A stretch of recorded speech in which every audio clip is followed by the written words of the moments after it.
नमस्कार, मैं हूं लालचंद सोनी। आज सुबह टाइम्स में आप सभी का स्वागत है। संपूर्ण भारतवर्ष में 2027 का पहला चरण नई दिल्ली से यह जनगणना शुरू हो चुका है।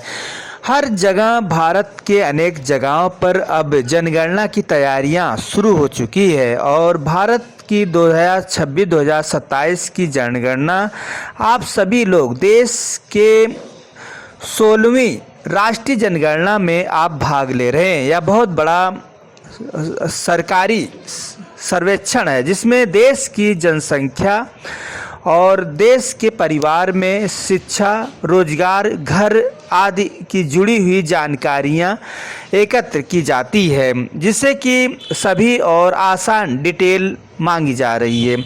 जनगणना क्या होती है, आइए जानते हैं।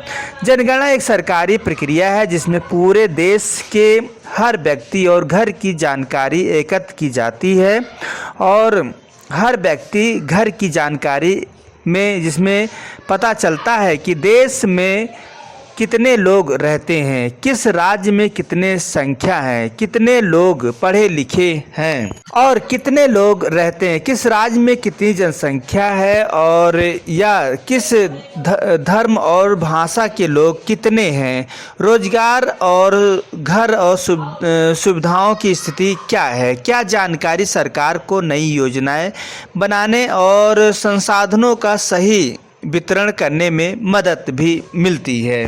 2026 जनगणना की खास बातें। इस बार की जनगणना पहले से बहुत ही अलग है। यह भारत की पहली पूरी तरह डिजिटल जनसंख्या होगी। मोबाइल ऐप और ऑनलाइन पोर्टल से डेटा भरा जा सकता है।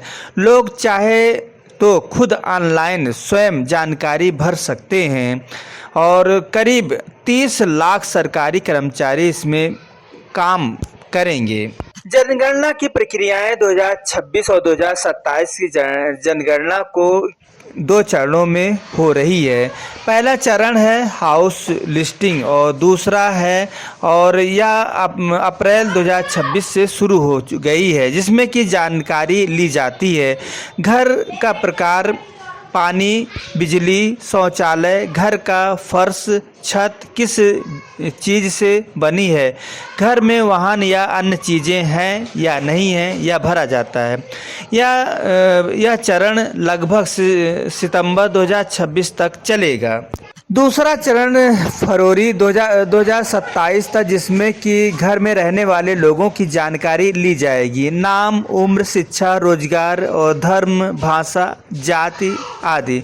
इस बार में जाने वाले यह सवाल होंगे जो जनगणना में आपको पूरी करनी होगी। सरकार ने लगभग 33 सवालों की सूची बनाई है।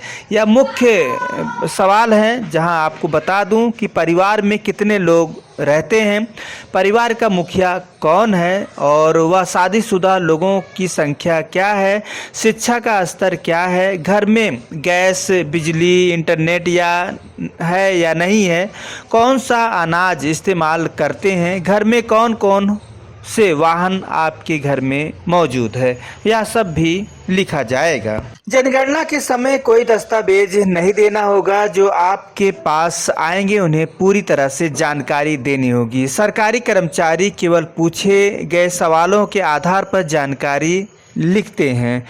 डिजिटल जनगणना कैसे होगी, इस प्रकार से कई सवाल आते हैं और इस पर भी आप समझ सकते हैं। डिजिटल जनगणना वह है जो मोबाइल ऐप से डेटा एंट्री की जाती है। ऑनलाइन सेल्फ पोर्टल, सरकारी कर्मचारी घर घर जाकर जानकारी भरेंगे।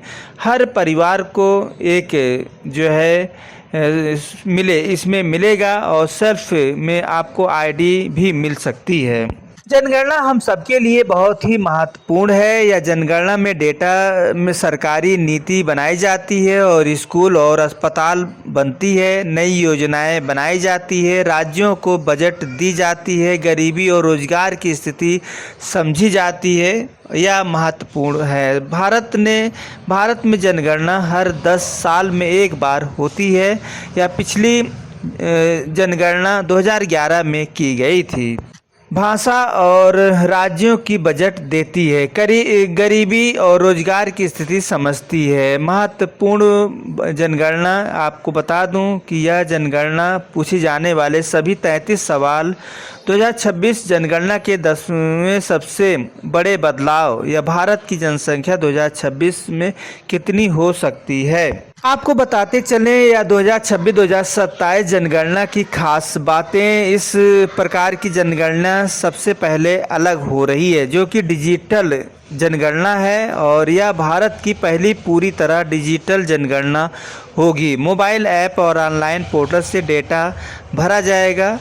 लोग चाहें तो खुद स्वयं ऑनलाइन जानकारी भर सकते हैं। करीब 30 लाख कर्मचारी इसमें भाग ले रहे हैं और सभी लोग घर घर जाकर आपकी जनगणना करेंगे और पूछे जाएंगे। तो आप देखिए खास रिपोर्टिंग के साथ आज सुबह टाइम्स। फिर आपसे मिलते हैं किसी मुद्दे के साथ। तब तक अपना ख्याल, परिवार, देश का ख्याल रखें। जय हिंद, जय भारत। नमस्कार दोस्तों, मेरे चैनल को सब्सक्राइब, लाइक करें और आइकॉन को जरूर दबाएं ताकि आने वाले वीडियो को आपको नोटिफिकेशन मिल जाए। धन्यवाद।